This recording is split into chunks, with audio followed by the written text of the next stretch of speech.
Dmitry had an interview with a vice president of engineering for a senior data engineer position.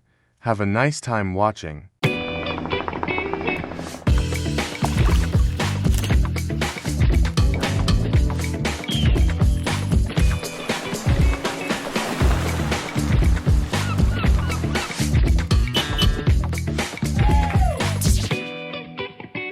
Dmitry, I dug into your resume and I'm quite impressed.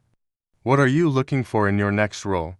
How do you see this position fitting into that? I'm Dmitry. For last 10 years, I'm here in BC, Canada. I used to live in Victoria on Vancouver Island, then moved to Vancouver. For almost 15 years, I work with the data warehouse, ETL, then we call it now data engineering. In the middle, it was also big data.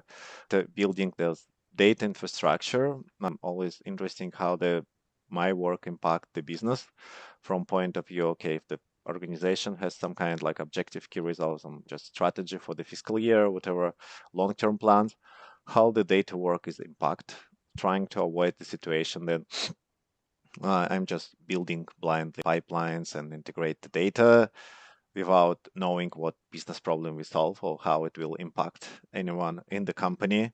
Somehow ties to the metrics, and I understand that my data will help someone to get insights to do something, or just the product launch new features they can do, measure something. That's important. And yeah, I started work here in BC in Amazon. I work 3 different teams using mostly AWS there. And then after 5 years in Amazon and 3 different teams, and yeah, my favorite was Amazon Alexa.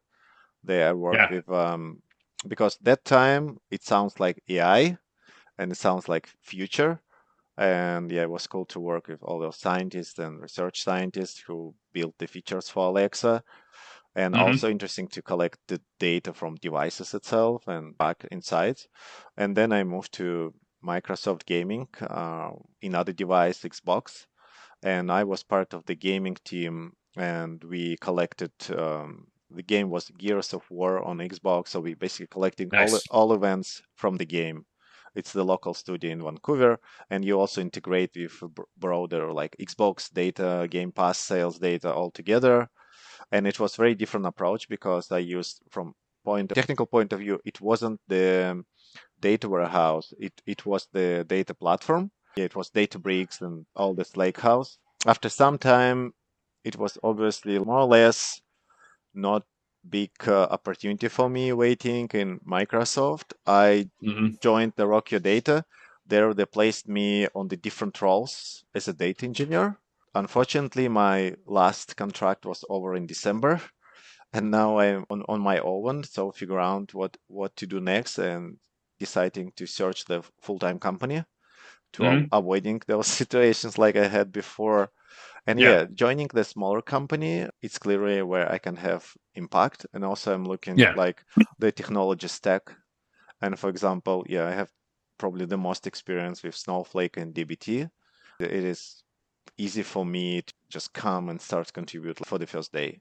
I had examples that I came to the companies they're using dbt, and I instantly spot like, oh, we can add CI/CD pipeline, some dbt test checking on the overall just to see how we're doing things. And we have Snowflake, we can check the Snowflake cost report and see how we allocate the credits. Is there any insights there? Those kind of things. And then with Snowflake itself, like how you manage permissions. You use hmm Terraform or like Permafrost, or like you just blindly coming and execute DDL.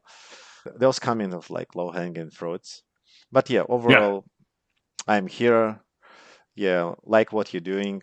It's really cool to see lots of cows on the website. I never used to understand that primary market is US. It's interesting what will happen then tariffs will be enforced. I'm trying to focus on my field, like engineering. I consider Yeah. myself as a like plumber or electrician. My toolbox is clear. My value is clear. I'm not creating machine learning models. I know the theory. I like to work with machine learning folks, and I had the projects. Then I work in Amazon, in Microsoft, and like other companies, more like feature engineering process. I don't want to gamble with weights and create the ML model itself. But based on the requirements, yeah, I can build everything to like feature store that they can use. They can focus on their things. I can focus the best way to design data mart that will fit the models and or collect the output of the model and store it somewhere for future work. And the ways how, especially when then you interact with Snowflake, you don't have much options for machine learning. You have the options inside Snowflake, but I don't think they're the best. Usually the teams, they unload data from Snowflake. They use either like SageMaker or like any other custom options. The idea, yeah, they use like clear pattern how you will do some kind of data enrichment inside Snowflake and then extract it away. Did you work as a data engineer who just pushes data, or as a feature engineer also? I work in both. In Amazon, after Alexa, I joined team of who build on-site attribution models for their Amazon domain, like Amazon.com, all the banners that they place there.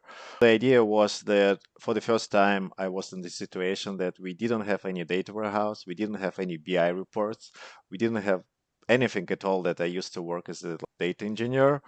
And my colleagues were only like machine learning engineers. The goal was we have a bunch of data inside Amazon, like core data sets. Let's just combine them together and build this feature store that they can use it and consume. It was mostly full reload every time. We will prototyping 3 primary data sets, or it's the customers, or it's sales, or it's like some clickstream data all together combined. So we need to figure out how to join those things together. And then based on the requirements, you need to create the certain features because it was big scale of data. They just didn't know how to handle this. And I use like those big data tools to actually bring and combine together for them.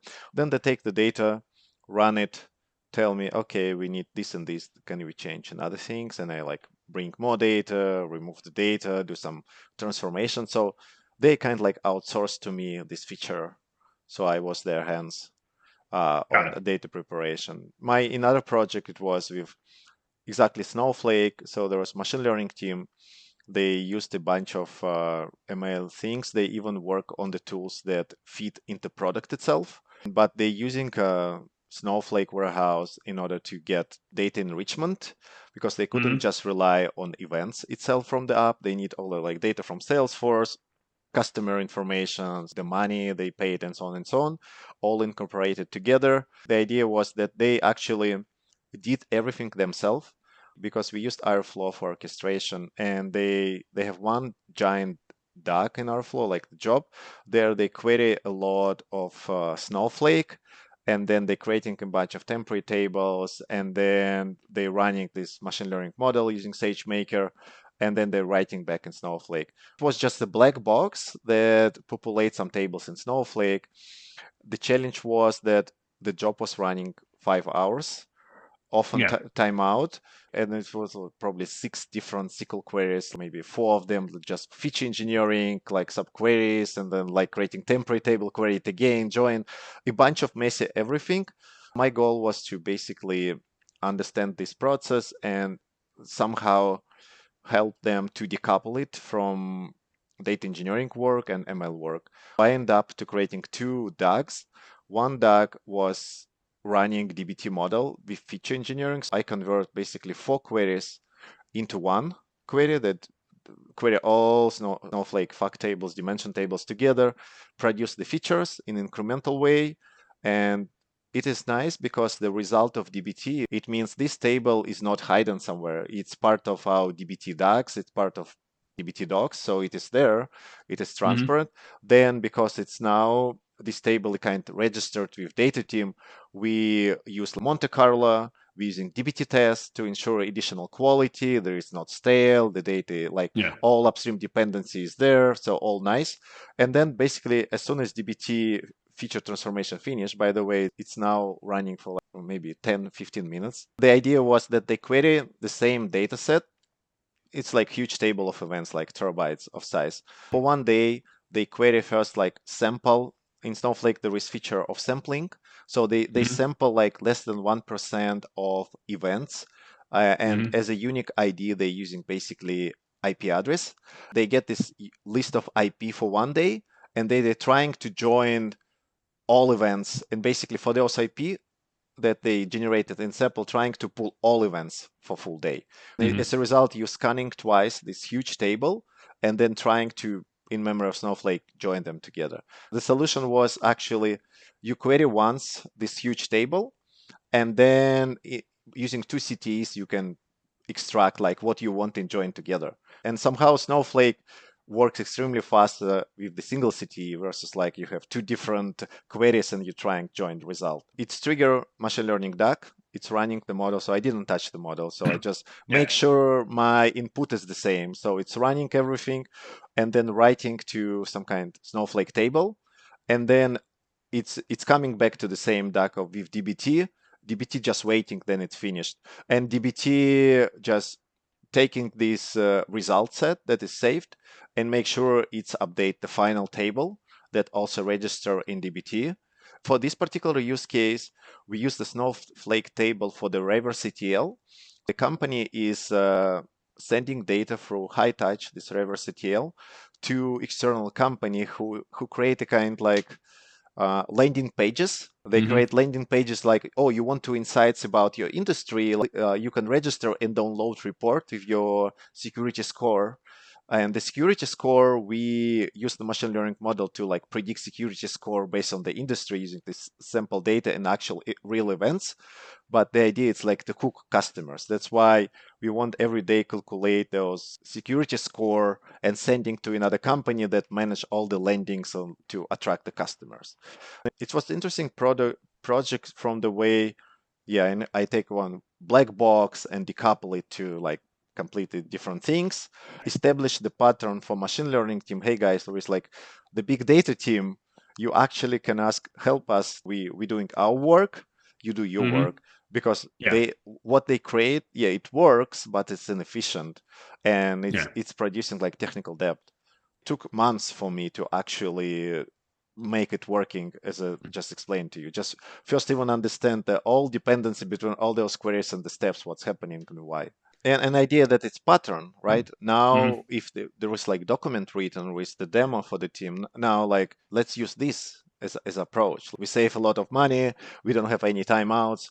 Nice thing if you using DBT and you register a table in DBT for anyone who is doing changes in upstream table, they will notice, oh, the downstream, there's one table actually using this. If you, for example, change the table, upstream table, rename the column, well, pipeline will fail. I don't quietly, not quietly, but no one will know this. But now, if you have the clear dependency between tables in dbt DAC, then obviously if you change this column, it might be affect the downstream models.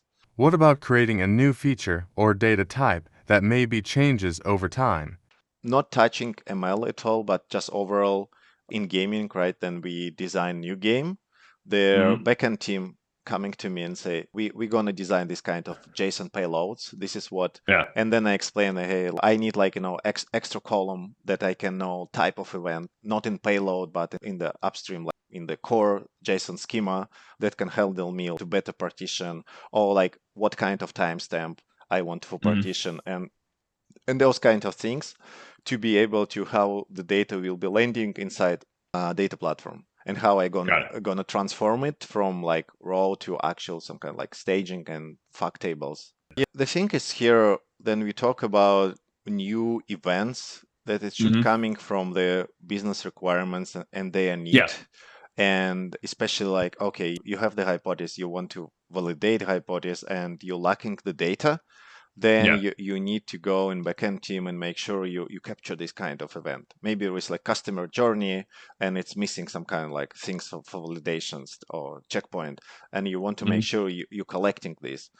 I think my perspective, it should be done the person who actually delivering insights.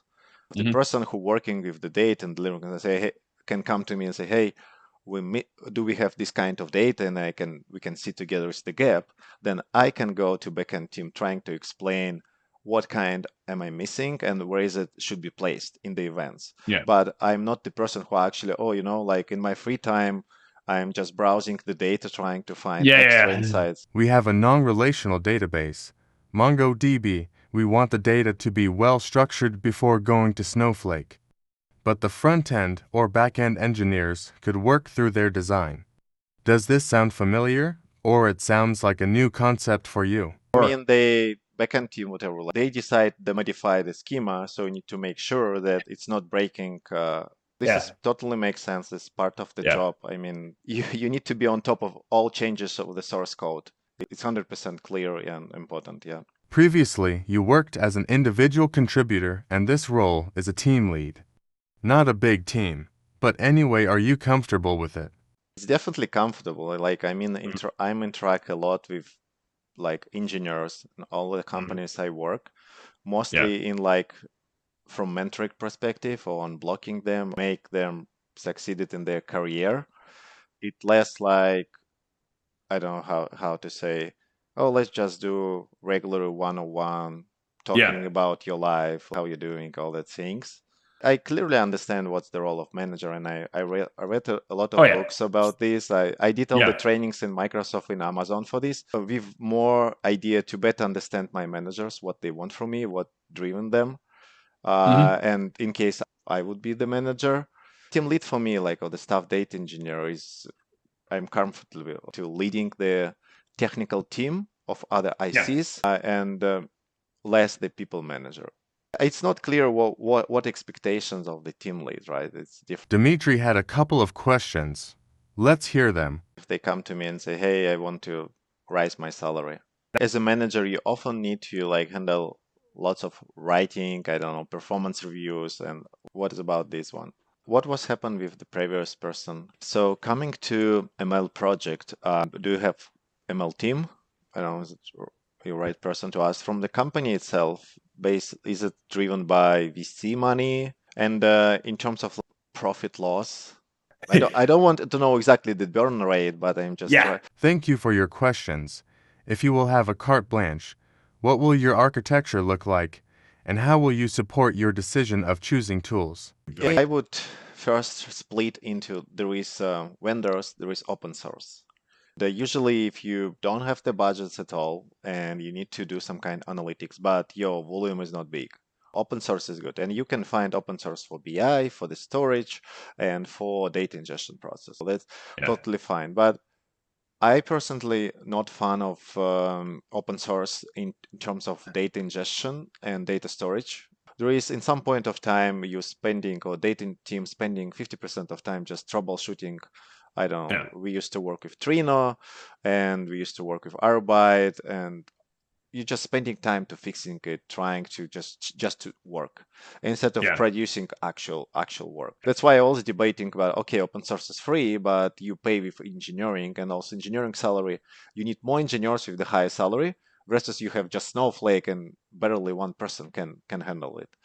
And then we coming to, okay, assuming there is the budget for implementations, and you have the options to choose type of the storage. So the storage is the most important, and you have native one for. So AWS is probably the best one. You can go like, oh yeah, we can go with RDS if our data is very small and tiny, but if we expect it's growing, it's probably use the cloud data warehouse that is Redshift. And the alternative could be, oh, we have Athena, and it's like, oh, serverless data lake. So you have this kind option, and it's probably preference. But at the same time, you have third-party vendors, like, and two best of them for me is Databricks and Snowflake. And then we're coming to the question, okay, our team is comfortable writing SQL queries, or our team is more like engineering mature, and they can actually handle the Spark with all the like PySpark or Scala transformations. That gives way more benefits in terms of machine learning use cases, in terms of streaming events, because the Databricks or Spark, it has everything out of the box. The Snowflakes is more or less like traditional data warehouse, but it's a service. You put the data there, you use obviously the DBT is the best transformations framework to apply the business logics and convert into SQL of Snowflake. But this will be your batch process. And if you want to build BI reporting, the Snowflake DBT would be the fastest, the easiest way. Even you can just use the single person to build it. And I work in this environment. I was the single engineer actually implementing Fivetran, Snowflake, dbt, and Sigma BI end to end, Yeah. like single person, and then like a couple more analysts to dive deep in the questions. But if you want to have machine learning use cases, then you're coming to the question, how are you going to unload data from Snowflake? Because obviously the Snowflake ML capability is not yet there.